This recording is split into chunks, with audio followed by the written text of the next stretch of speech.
So as promised, I'm going to give you guys a little bit of an update on the eBay room. It is now strictly a filming and photographing room with just clothing storage.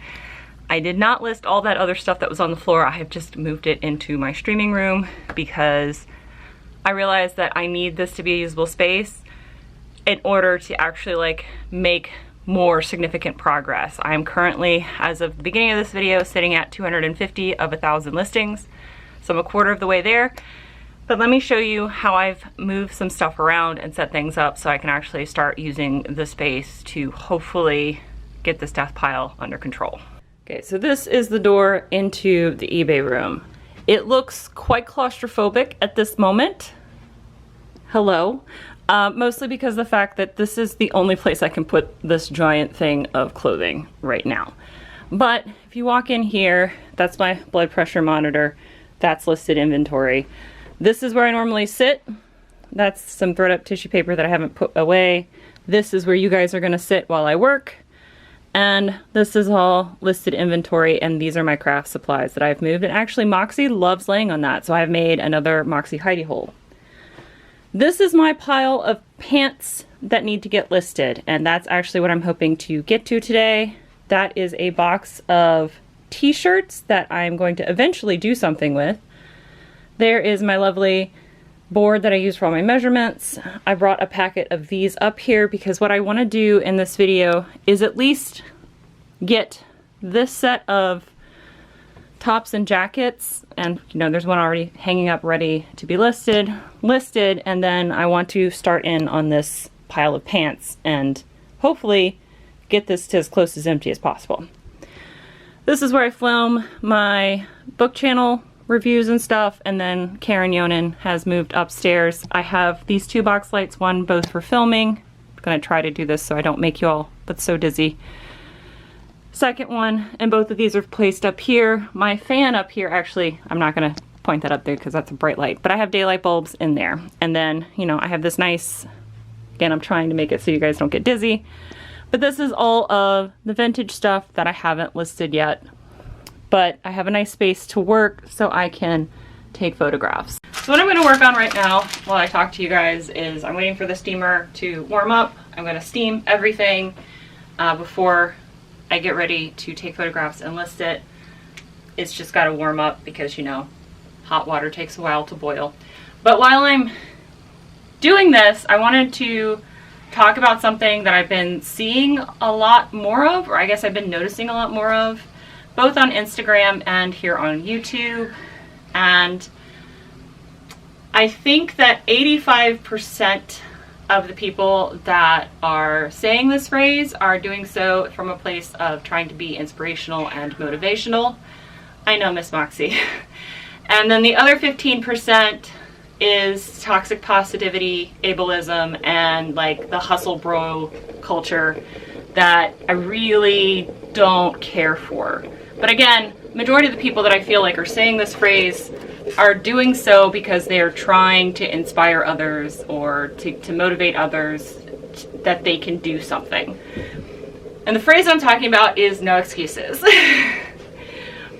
When I was younger, I definitely was guilty of saying this phrase as someone who has had severe injury, and until recently, I'm still trying to come to the terms with being disabled. But before I got all of my diagnoses to the point where, yeah, I am disabled, I said that stuff. And I said it from a place of trying to be inspirational and motivational. Hey, I broke my leg and tore my 3 ligaments in my knee, and I'm still able to walk around and do a full-time job.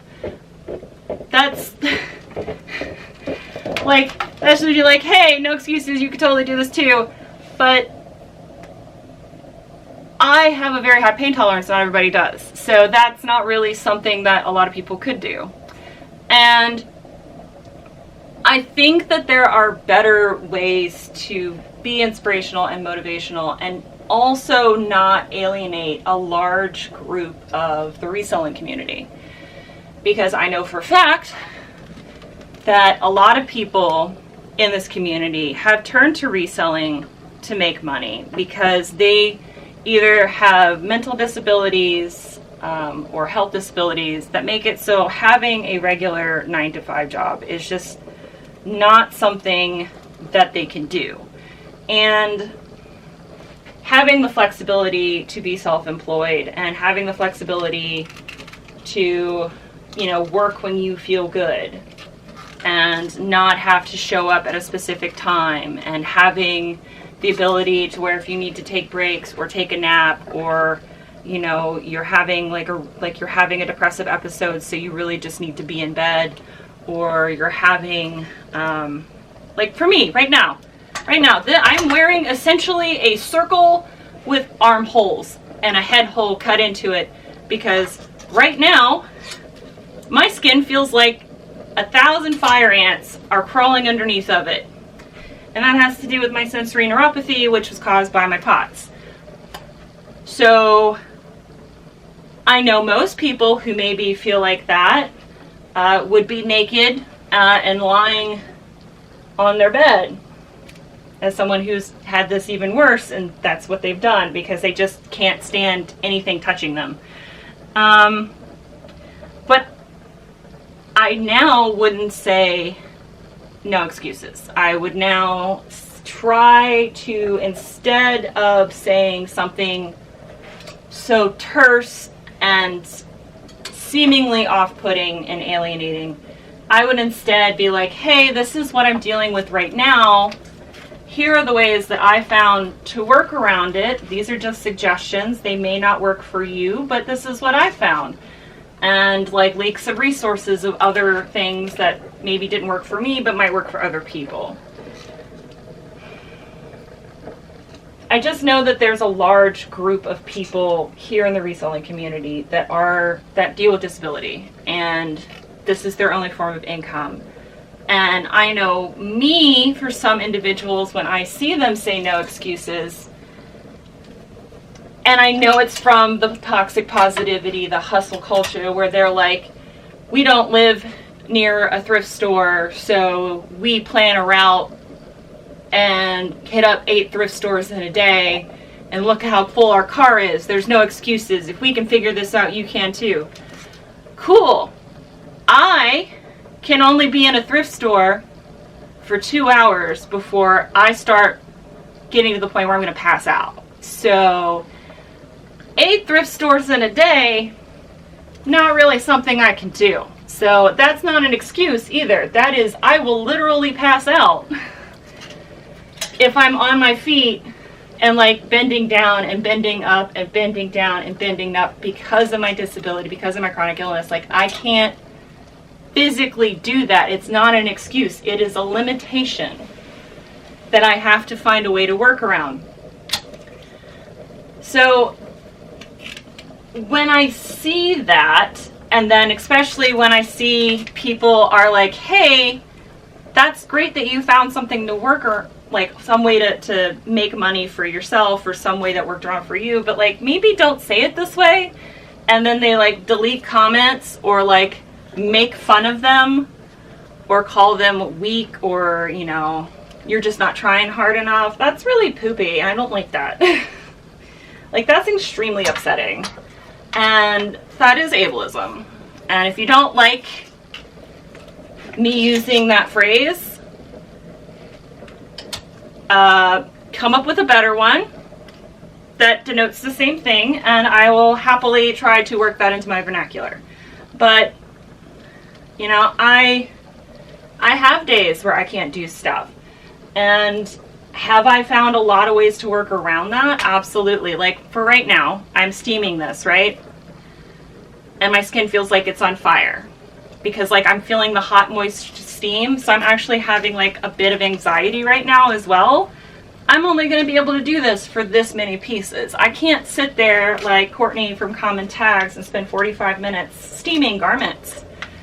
Especially when I feel like this, because I will start getting lightheaded and my skin it'll make me anxious and uncomfortable, and I just don't want to deal with that.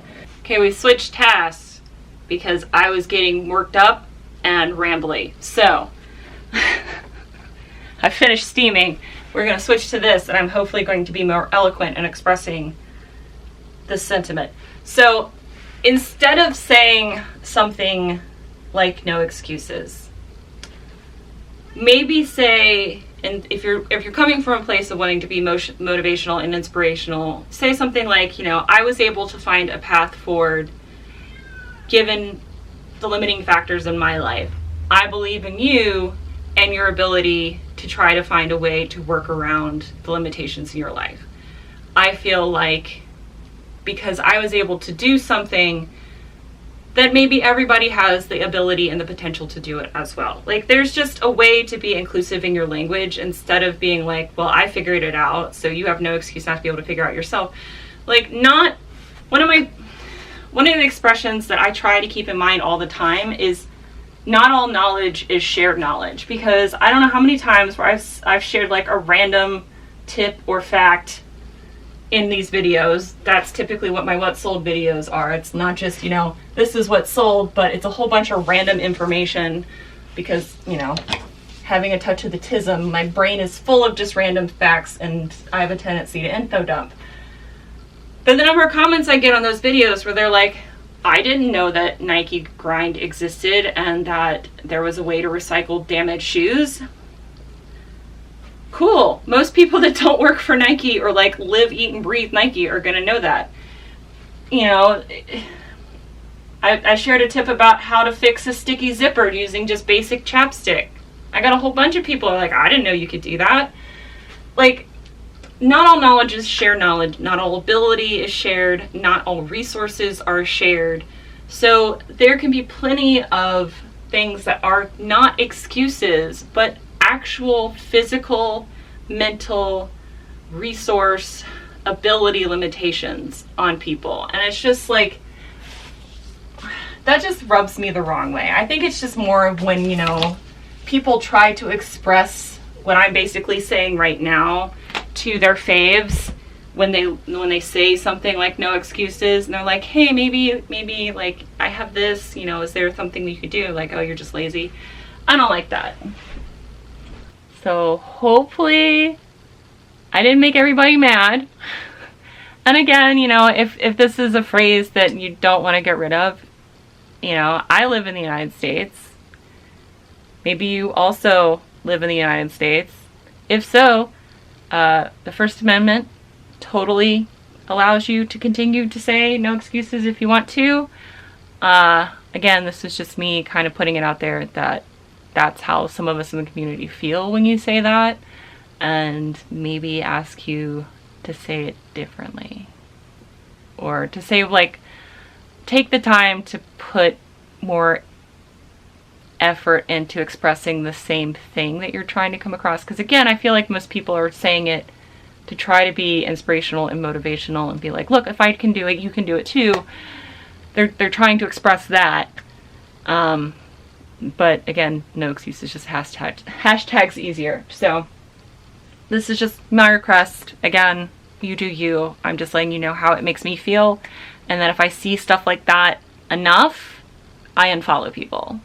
And I have unfollowed quite a few people when I realized that that phrase didn't come from a good place, it came from a toxic place. So that's that. I am going to probably only finish these shirts because steaming things was not good. It has made the fire ants angry under my skin. And I've also talked about something that's upsetting to me. So I am now feeling very anxious. So I will finish photographing these and list them and come back to close this video out. Hopefully more together, because I don't know if I'm turning red or if I look like I'm turning red, but I'm definitely like getting flustered. So woo. Okay, so I've calmed down a little bit. I put 5 more listings up, so I'm at 255 of 1,000. So did I get a whole lot done today? As far as new listings go, no, but I'm going to spend the rest of the evening editing this video so it can go out, and then also cross-posting. I'm trying to get that number down to 0. I know that I have 3 of the listings so far I found that I need to take new pictures for, so that'll be a tomorrow thing, but I can at least get it as close to 0 as possible for the rest of the night. But thank you guys for watching this video. I got a little bit of stuff done today, and I got something off of my chest and out of my brain and into the void, and hopefully I didn't upset too many people. But if I didn't, I guess I'll see you guys in a couple of days for another video, and until then, bye. Bye.